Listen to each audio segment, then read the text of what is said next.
साथियों, पिछले कई हफ्तों से एक बिल्डअप किया जा रहा था कि साहब तैमूर राणा का प्रत्यर्पण होना, और प्रत्यर्पण हुआ। पिछले 1.5 दशक से जिन एजेंसीज ने इस दिशा में बहुत मजबूती से कदम उठाए, यूपीए की सरकार के वक्त जो कदम उठाए गए, और उन्हीं एजेंसीज ने इस सरकार के तहत भी उन्हीं कदमों को और आगे बढ़ाया, उसके लिए बहुत बधाई के पात्र हैं। लेकिन इसके लिए जो एक श्रेय लेने की होड़ मोदी सरकार के में और मोदी सरकार के भक्तों में मची हुई है, वो आपको थोड़ा समझना चाहिए, क्योंकि ये लोग तो सूर्योदय के लिए भी श्रेय नरेंद्र मोदी को देते हैं, सूर्यास्त के लिए भी उन्हीं को श्रेय देते हैं, सूर्य ग्रहण को छोड़कर बाकी सब चीजों का श्रेय नरेंद्र मोदी को देते हैं। उनको छोड़िए, लेकिन क्रोनोलॉजी समझिए। क्रोनोलॉजी क्या है?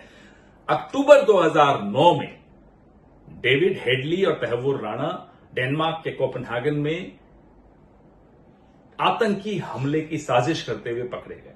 जब वो पकड़े गए तो यह खुलासा हुआ कि मुंबई के 26/11 के हमलों में के भी यही जिम्मेदार हैं।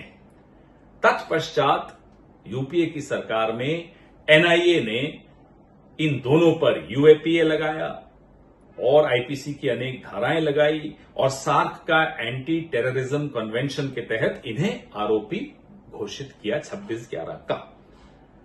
इसके बाद कानूनी प्रक्रिया चलनी शुरू हुई। अमेरिका में अलग कानूनी प्रक्रिया चल रही थी।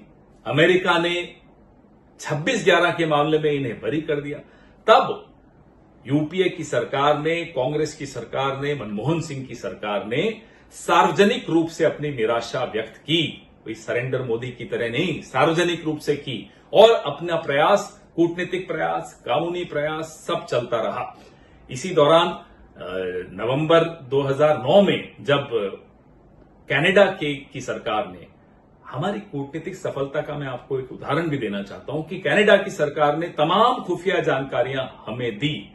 अमेरिका की सरकार ने एमलैट के तहत खुफिया जानकारियां हमें दी। ये सब यूपीए सरकार में हुआ।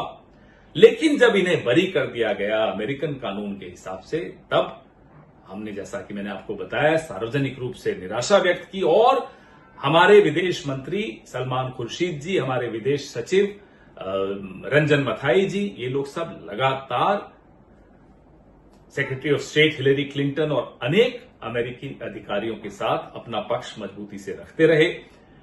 और उसके बाद जाकर हमारी खैर सरकार चली गई, वो अलग बात है।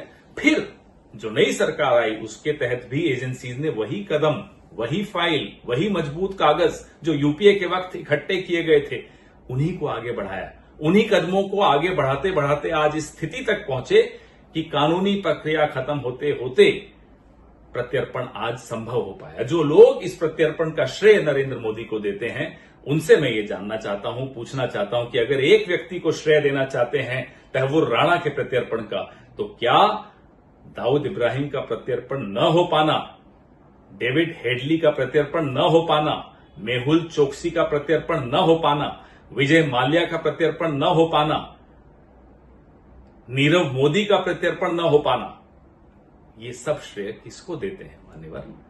यह भी जानने लायक बात है। ये बात भी समझ लीजिए, जब भी भारत के हितों के खिलाफ कुछ भी होता है, वो पार्लियामेंट अटैक हो जो बीजेपी के वक्त हुआ, वो कंधार हो जो बीजेपी के वक्त हुआ, हम बीजेपी सरकार के साथ कंधे से कंधा मिलाकर भारत के हितों की रक्षा करने के लिए खड़े रहे। भारत के हितों के आगे किसी एक व्यक्ति का, वो नरेंद्र मोदी हो, वो सरेंडर मोदी हो, कोई हो, मायने नहीं रखता। ये भारत की संप्रभुता का सवाल है, ये भारत की सुरक्षा का सवाल है। जय हिंद।